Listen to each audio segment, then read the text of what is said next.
बिस्मिल्लाहिर्रहमानिर्रहीम। अस्सलाम वालेकुम स्टूडेंट्स, कैसे हैं आप सब? उम्मीद करती हूँ आप सब बिल्कुल खैरियत से होंगे। This is fifth part of the first lecture of aldehyde and ketones.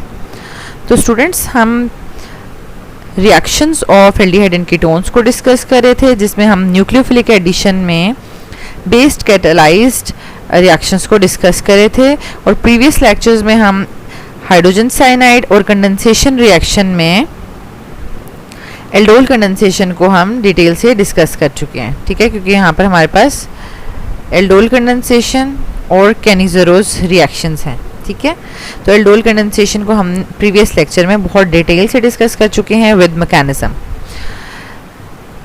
अब हम एल्डोल कंडेंसेशन की फर्दर टाइप्स की पॉसिबिलिटीज़ देख लेते हैं। Let's start.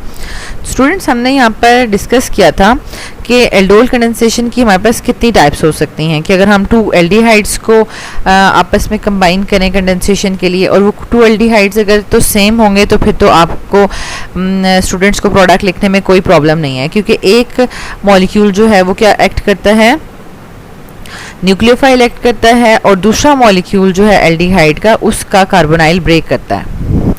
जैसे कि आप यहाँ पर देख सकते हैं, ये हमने इसका मैकेनिज्म जो है वो बहुत ज़्यादा डिटेल में डिस्कस किया था।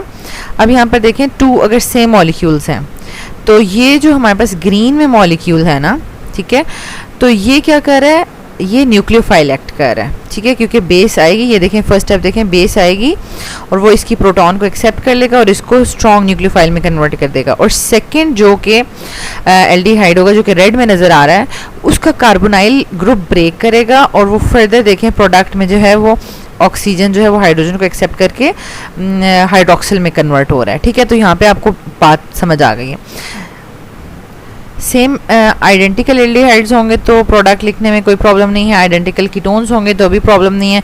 लेकिन अगर डिफरेंट एल्डिहाइड्स होंगे तो मींस के 2 कार्बन एल्डिहाइड और 3 कार्बन एल्डिहाइड अगर हम ले लें, तो कौन न्यूक्लियोफाइल एक्ट करेगा और किसका जो है वो कार्बोनाइल ब्रेक करेगा। ठीक है, इसी तरह 2 कीटोन्स होंगे तो उनमें क्या पॉसिबिलिटीज़ होती है, 2 डिफरेंट कीटोन्स होंगे, और एल्डिहाइड और कीटोन्स को आपस में आप जो है वो कंबाइन करेंगे तो किस तरीके से प्रोडक्ट बनेगी।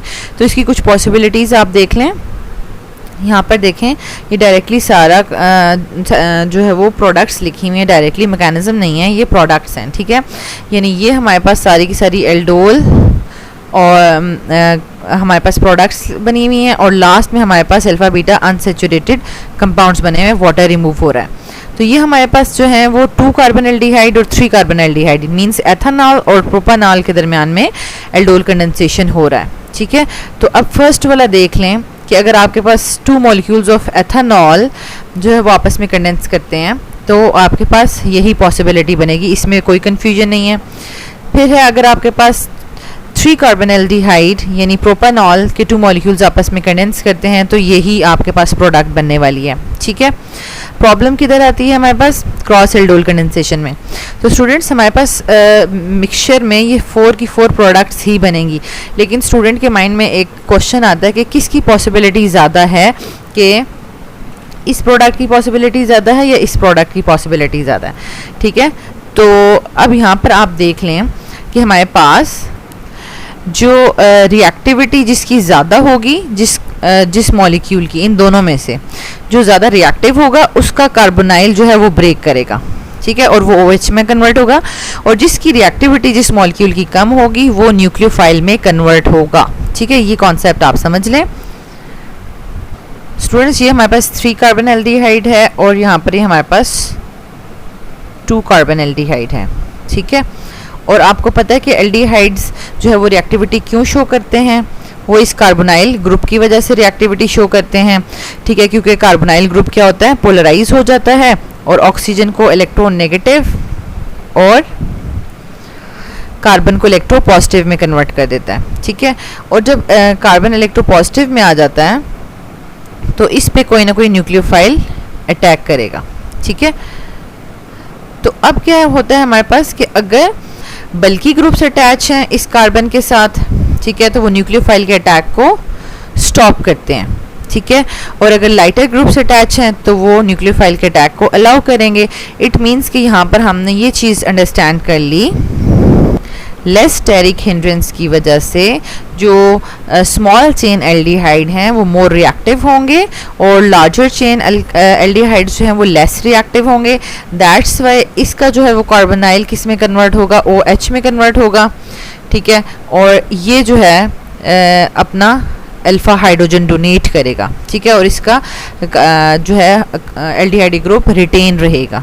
ओके, तो यहाँ पर आप देख सकते हैं कि थर्ड और फोर्थ में से थर्ड जो हमारे पास प्रोडक्ट है उसकी पॉसिबिलिटी ज़्यादा बनेगी। ओके, नेक्स्ट इसी तरह अगर आप क्या करते हैं कि एक एल्डिहाइड और एक कीटोन को आपस में कंडेंस करवाएंगे तो रिएक्शन मिक्सचर में आपके पास 4 प्रोडक्ट्स बन सकती हैं, ठीक है।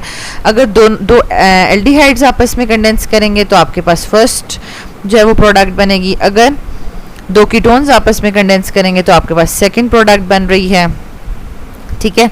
लेकिन अगर आपके पास क्रॉस एल्डोल कंडेंसेशन होती है, मींस के एल्डिहाइड और कीटोन्स आपस में कंडेंस करते हैं, तो अब हम आपके पास 2 पॉसिबिलिटीज़ हैं। एक स्टूडेंट जो है वो क्या करता है कि एल्डिहाइड को जो है वो कन्वर्ट कर देता है, उसकी कार्बोनाइल को कन्वर्ट कर देता है OH में और कीटोन्स को रिटेन रहने देता है, ठीक है। दूसरा स्टूडेंट क्या करेगा कि कीटोन्स को जो है वो कन्वर्ट कर देगा अल्कोहलिक ग्रुप में और जो है वो एल्डिहाइड के ग्रुप को रिटेन रहने देगा, ठीक है।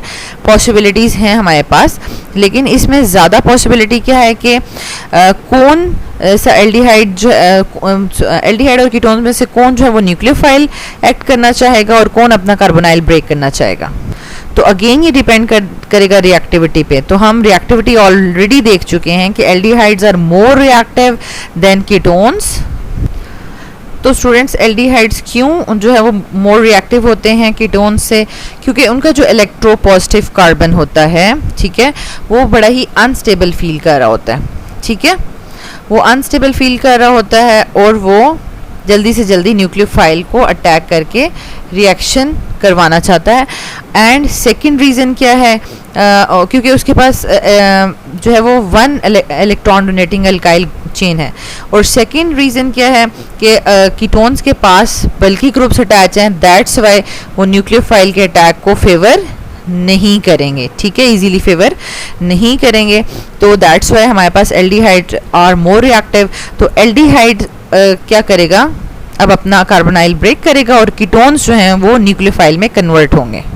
तो स्टूडेंट्स, यहाँ पर अगर एल्डिहाइड अपना कार्बोनाइल ब्रेक करेगा और कीटोन्स जो हैं वो रिटेन रहेंगे, तो हमें यहाँ पर नज़र आ रहा है कि प्रोडक्ट में कीटोन जो है वो रिटेन रह रहा है। तो इट मीन्स कि थर्ड प्रोडक्ट जो है वो मोर मेजर प्रोडक्ट है या मोर लाइकली टू फॉर्म, ठीक है। तो स्टूडेंट्स, यहाँ पर हमने सिंपल एल्डोल कंडेंसेशन और क्रॉस एल्डोल कंडेंसेशन की भी पॉसिबिलिटीज़ देख ली हैं। तो नेक्स्ट हमारे पास जो है वो हम कंडेंसेशन रिएक्शन में जो सेकंड टाइप है कैनिज़रोज़ रिएक्शन, उनको हम डिस्कस करेंगे नेक्स्ट वीडियो में। Students, if you still have any question related to this topic तो आप कमेंट बॉक्स में पूछ सकते हैं। Thank you so much students for watching this video and don't forget to share it with other students. Thank you.